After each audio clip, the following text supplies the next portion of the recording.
Alright, hello everybody. I hope everybody's doing well. So, um, let's get into this. This is a conceptual framework, and I'm not going to read this verbatim. I'm just going to point things out. So the conceptual framework consisted right here, you don't want to work very well, of conflict resolution theory, strategic theory, the universal model of leadership theory, the theory of individuation, and the procedural justice theory. And um, I thought it was also important to know the breakdown and the origin of the words conflict resolution. Conflict breaks down to an opposition between two forces, and resolution means separating the parts to find a solution. So an effective conflict resolution style seeks to heal um, and therefore transform the opposition into a new bond. Um, and this works with duality. Um, so let's get in here. Now, I think was it this guy? Yeah. This guy right here.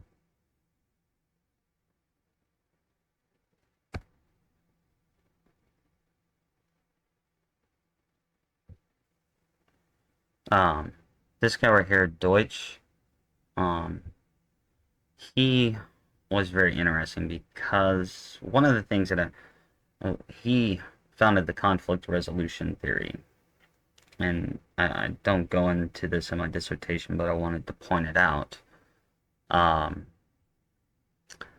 that when I was reading his work, um, it didn't really have to, it didn't begin with conflict resolution theory. That wasn't what he was trying to understand or figure out, and actually forget what he was actually trying to figure out.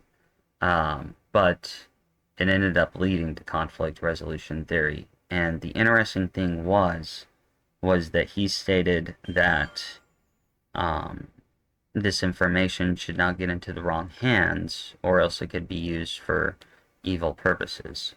And he made that very clear when he was doing his research and work. Um, and it ended up focusing on three areas: cooperation and competition, conflict resolution, and distributive justice. So, and as you come to find out, one of the main things he found out ended up being from the cooperation and competition. And he found that people's attitudes reflect the justice perceived. The more positive individuals were, the more likely they worked together in harmony and justice, while if individuals were negative, the more likely they worked against one another and created injustice. And I think this also kind of goes back to those water studies with emotion and a lot of things like that, to where like how thinking and feeling positive can change your molecules. Um, and so the more positive people are, the more they're willing to work in harmony and justice. Whereas if there's competition, it's more likely that they work against one another and create injustice. And that's something that definitely an organization has to look at. Because if you're setting up your company to where you have your employees working against one another, then you're going to create disharmony. And I'm going to try and go through as much as the conceptual framework as I can. I'm trying to limit my dissertation videos to about 15-20 minutes. Don't want to give people, you know, I think breaking it down in smaller videos is a lot better than longer videos. If you think otherwise, let me know. Um, I'm always open to suggestions. Cooperation and competition. Um, so Lewinian thinking intention systems guided Deutsch to research the cooperation and competition methods. And you know what? You know, it's maybe him, Lewin, that also created the same wording, I think, as Deutsch. But it mostly had to do with psychology. Here we go, yeah. Um, and um, so the cooperation and competition systems and identified two forms of goal interdependence, and it was positive and negative. So Deutsch understood the two types of actions, effective and bungling, um, combining goal interdependence and types of actions created three basic physiological processes: sustainability.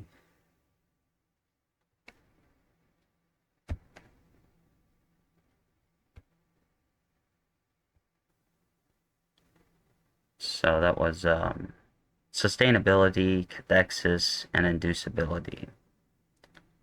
Um, so going down, so discovered that if groups were more effective than bungling, then the outcome manifested effective communication, positive thinking, and attitudes, bolstered cooperation, alignment of agreement, values, and beliefs and problems were solved mutually. The competitive process led to the domination of one side over the other. In the competitive process, the conflict became about principle. The escalation of conflict in the competitive process increased the motivation of the participants as individuals to become more emotionally involved as well. The escalation of conflict will eventually lead to a coercive process where authority implements a strategy to dominate and influence the other perspective. Now, how did I open up my dissertation? Let's go right back up to chapter 1.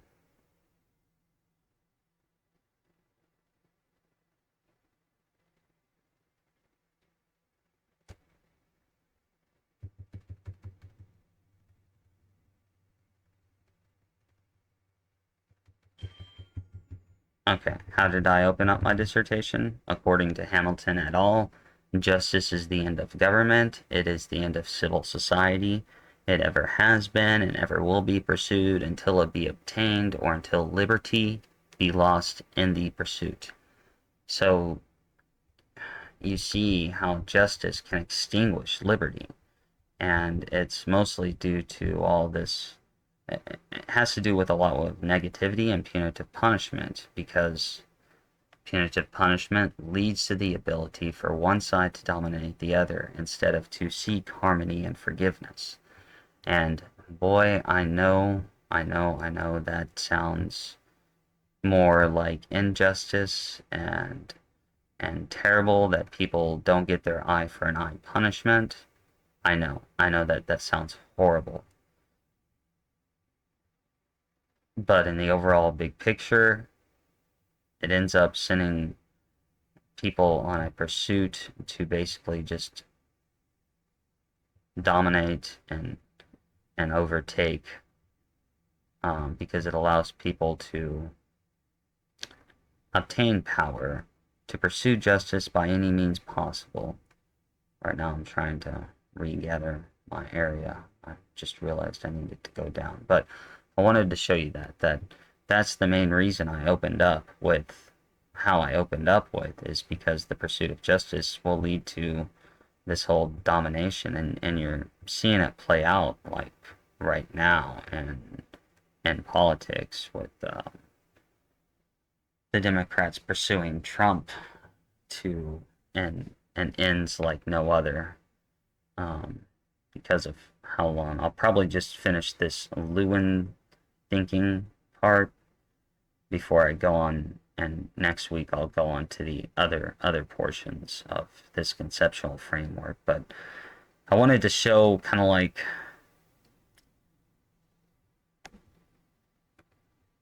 how why justice is and understanding justice and the right form of justice is very important, because the pursuit of justice is an opening to um, immense power to dominate and influence the other perspective, especially if it's an eye for an eye punishment. And it won't heal anybody. It won't, people think that. Let me tell you why. Well, here, hold on. Let me get through this before I go on to some of my explanations. But okay, the resolution of conflict. Here we go. Let's see if there's um, Deutsch's basis for understanding conflict became what situation led to a constructive or destructive process within the group. The cooperative group led to a constructive process that demonstrated a more productive response to effectively handle conflict than in the competitive structure. The research led to Deutsch's crude law of social relations, which explained that cooperative and competitive relationships formulate their foundations on different aspects. Cooperative relationships create a mutually agreeing relationship, whereas competitive relationship creates a foundation for division. Okay? Distributive justice, oh, man. Just because it was part in here, but, I do have some issues with distributive justice because of, um, just through my research. I don't think it's implemented right. I think distributive justice needs more research and maybe some better solutions. Um, it's something I need to look more into, but and when I was looking into it, I don't think I was very fond of it, and that's why I went with procedural justice as part of the conceptual framework. But distributive justice was as part of Deutsch and Lewin. And then the relation to the study, conflict resolution theory is related to the study for two reasons: positive reinforcement and teamwork. The restorative justice process effectively creates solutions through a fair approach with positive results, where the participants work together. Conflict resolution theory provided evidence that the competitive model, the competition model, is less effective than the cooperation model. The evidence suggests that punitive punishment creates division, while ADR systems, and remember ADR is alternative dispute resolution, including restorative justice, manifest unity. Okay, let's see if there's anything important in here. I'm going to read it. The rapid growth and expansion and transformation of ADR systems have presented academia with the challenge of keeping up with the pace of exploring conflict resolution theory. The lack of research provides a disadvantage for organizations because of less guidance and direction that is offered. The rapid expansion and lack of research in ADR systems have room for growth within the conflict resolution theory because of a lack of theoretical grounding. Okay, and I believe I've gone pretty good today. Yeah. Okay, I was hoping to get through more, but I'm going to go ahead and stop right here because I think this is a good spot to kind of just elaborate a little bit more as to why punitive punishment will always fail. And that's because revenge will always fail. And I know that that's the first thing that everybody wants, and I know revenge is easy to get. The other way of love and forgiveness is the harder system. And I know how people think, well, that's not going to change anything. But you truly underestimate how a good act can truly change people. And it may not change them at that exact moment, and it could, but later down on in life, it might have a more profound impact. Um, and I know that's hard for people sometimes to see, but it's the truth. And I know it's also, like I said, there are certain situations that even if I was presented in, I'm not perfect, and I can see how it'd be hard to resist that, and maybe that's why justice is sometimes best after some time. You know, take a step back and breathe. It's also why some of the suggestions um, for restorative justice might be giving people a paid day off to think about everything. That way, it gives them a break. And maybe they need more than one day. Um, or somebody who they can talk to, um, because I think in my perspective, in order to cancel that revenge feeling, the individual needs a safe environment where they can say whatever they need to say, um, with somebody just listening, um, to where they can voice the negativity so that they can get the negativity out of their system, so that it hopefully decreases um, the chances for revenge. And I'm just bringing up the political situation as an example. Everything the Democrats do towards Mr. T is just failing miserably, and it's making more people go to his side. And it's because the Democrats are using revenge. They're using punitive punishment to extinguish liberty, especially in that individual, but they're also using it to extinguish liberty within society, especially, let's just say, guns, for an example. That's um, a right for all citizens of the United States to have, and they will use certain things to extinguish that liberty. And it's one of the main reasons why I don't support the Democrat Party, is because they're the opposite of what they say they are. They believe that they're the party of liberty and life, but they spend so much time extinguishing liberty and life. And that's why I don't support them, and I won't support them. But it's just um, things that you kind of see when you're looking at the restorative justice system. And I know the Democrats are the ones that came up with the idea of restorative justice, and that's another reason why I wrote this dissertation. It's not the main reason, but I wanted to, because even though I favor restorative justice over punitive punishment, I'm trying to bring it to a more balanced area, um, because the Democrats use it to exploit their agenda, um, especially with such things as race. Um, but it, but they're not actually using it. Um, it's more of a disguise, like, and this is the one. This is another reason why I don't like Democrats. And I'm not saying Democrats, all of them, are bad, but the majority of them are. Just there's ones in the Republican Party that are just as bad too. But this is a liberal perspective, and I would say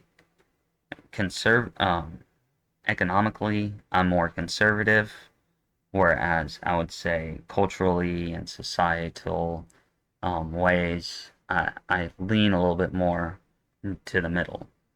But like, let's just take race for an example. They're using this restorative justice system to um, for like reparations and stuff like that. That's one of the main reasons they're doing it. Um, but at the same time, they're not. It's not really restorative justice because they're punishing the white people. Okay, that's not restorative justice. If it was restorative justice, there would be a civil conversation about it, and it would work more and towards the feelings of forgiveness and loving and let's come together. But no, they've created this division and they've made uh, the white race um, negative and the black race positive, and that goes against all things of restorative justice. It makes no sense whatsoever because it creates a bad and a good guy, and you're not trying to create a bad and a good guy in restorative justice.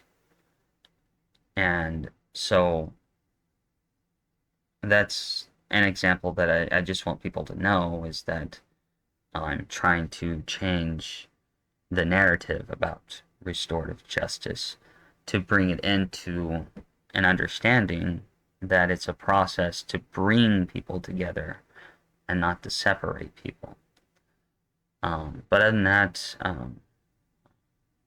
next week I'll get into strategic conflict management theory, and the other ones are a lot shorter than that one, and in essence, but we'll get into all that um, next time, and hopefully I'll finish it up. But I that's why I put um,